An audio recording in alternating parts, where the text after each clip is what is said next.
Hello കൂട്ടുകാരെ, എൻ്റെ ഒരു പുതിയ വീഡിയോയിലേക്ക് എല്ലാവർക്കും സ്വാഗതം. പിന്നെ വേറൊരു കാര്യം പറയാനുള്ളത് എന്താ അറിയോ, എൻ്റെ സബ്സ്ക്രൈബ് ചെയ്യാത്തവരൊക്കെ ഉണ്ടെങ്കിൽ സബ്സ്ക്രൈബ് ചെയ്ത് ഹെൽപ്പ് ചെയ്യണം. അപ്പോൾ ഞാൻ ഒരുപാട് സംസാരിച്ച് മുഷിപ്പിക്കുന്നില്ല കേട്ടോ.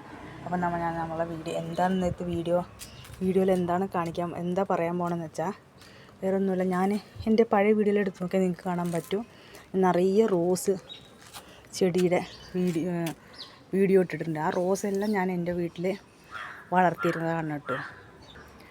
അപ്പോൾ എന്താ വെച്ചാൽ ഇപ്പോൾ ഞാൻ എന്താ പറയുക, റോസിനെ പറ്റി പറയാൻ കാരണം എന്ന് വെച്ചാൽ, ഇപ്പോൾ പുതിയതായിട്ട് റോസ് ചെടിയൊക്കെ വാങ്ങി വെക്കണവരുണ്ടാവുമല്ലോ. അപ്പോൾ അവർക്ക് വേണ്ടിയിട്ടാണ് ഞാനിപ്പോൾ ഈ വീഡിയോ ശരിക്കും ചെയ്യാൻ പോണത്. എന്താ വെച്ചാൽ വേറൊന്നുമല്ല, ഞാൻ എൻ്റെ ഒരു അനുഭവം പറയുകയാണ്. ഞാൻ നിറയെ റോസ് ചെടികൾ, ബഡ് റോസ്, പിന്നെ വേറെ പല നിറയെ കളറിൽ റോസുകൾ ഞാൻ വാങ്ങി വെച്ചിരുന്നു കേട്ടോ. അതെന്താണെന്ന് വെച്ചാൽ, ഞാൻ ഈ റോസ് ചെടി ഫസ്റ്റ് വാങ്ങുമ്പോൾ നമുക്കിതിന് എന്താണ് ചെയ്യേണ്ടത്, അത് നമ്മൾ കടയിൽ നിന്ന് വാങ്ങിയൊരു റോസല്ലേ, അപ്പോൾ നാടൻ റോസും അല്ല.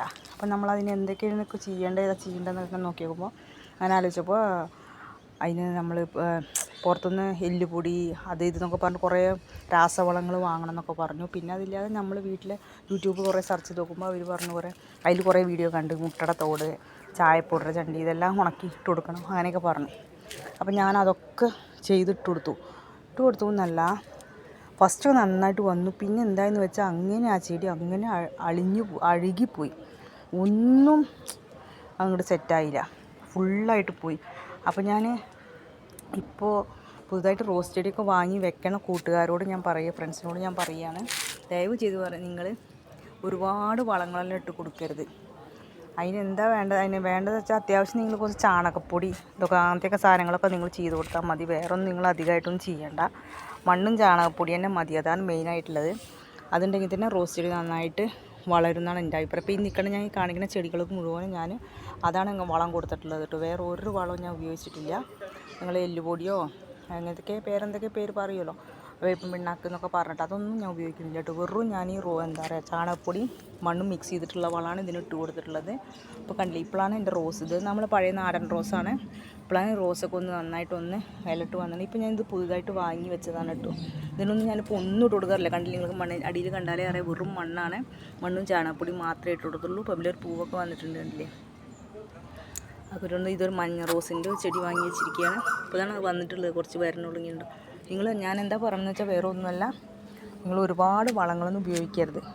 ഒരുപാട് വളങ്ങൾ ഉപയോഗിച്ചാൽ നമ്മൾക്ക് ഇതിൻ്റെ അനുഭവം ഉണ്ടാവും. കാരണം ഞാൻ അത്രയും എൻ്റെ പഴയ റോസിൻ്റെ പഴയ വീഡിയോ ഒക്കെ എടുത്ത് നോക്കി നിങ്ങൾക്ക് അറിയാൻ പറ്റും. അതിൽ അത്രയ്ക്കും ഞാൻ നിറയെ റോസ് ചെടികൾ വാങ്ങി വെച്ചായിരുന്നു, ഒക്കെ പോയി എന്ന് പറയുമ്പോൾ അത്രയും സങ്കടം.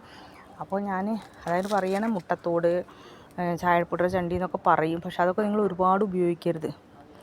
കാരണം അത് ഞാൻ കുറച്ച് അധികമായിട്ട് ഉപയോഗിച്ച് തോന്നുന്നുണ്ട്. ഇപ്പോൾ ഞാൻ അതൊക്കെ നിർത്തി, ഞാൻ ഒന്നും കൊടുക്കാറില്ല. ഞാനിപ്പോൾ വെറും ചാണകപ്പൊടി മണ്ണും മാത്രം, നല്ല വെള്ളം ഒഴിച്ച് കൊടുക്കും.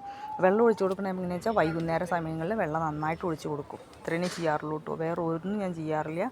അപ്പോഴേ എനിക്ക് നന്നായിട്ട് പൂവും ചെടികൾ നന്നായിട്ട് നിൽക്കുന്നുണ്ട്. ഇപ്പോൾ നല്ല വെയിലുണ്ട്, അതുകൊണ്ടാണ്. അപ്പോൾ കണ്ടില്ലേ, അത്യാവശ്യം നല്ല വെയിലും വേണം ചെടിക്ക്. അപ്പോൾ വൈകുന്നേര നേരത്തിൽ നിങ്ങൾ വെള്ളം ഒഴിച്ച് കൊടുക്കാൻ മാക്സിമം ശ്രമിക്കുക. അപ്പോൾ ഇത്രയും ഇതൊരു ടിപ്സ് ഞാൻ പറയാനുള്ളത്. അപ്പോൾ എൻ്റെ റോസ് ചെടിയിലുണ്ടായ ഒരു അനുഭവമാണ് ഞാൻ ഇപ്പോൾ നിങ്ങളോട് ഷെയർ ചെയ്തത്. അപ്പോൾ എൻ്റെ ഈ വീഡിയോ നിങ്ങൾക്ക് ഇഷ്ടമാവുകയാണെങ്കിൽ എൻ്റെ ചാനലൊക്കെ ഒന്ന് സബ്സ്ക്രൈബ് ചെയ്യാതെ കാണുന്നവരുണ്ടെങ്കിൽ സബ്സ്ക്രൈബ് ചെയ്ത് ഹെൽപ്പ് ചെയ്യണം. പിന്നെ ലൈക്ക്, കമൻറ്റൊക്കെ ചെയ്യണം. അപ്പോൾ ഇത്രയേ ഉള്ളൂ. Thank you.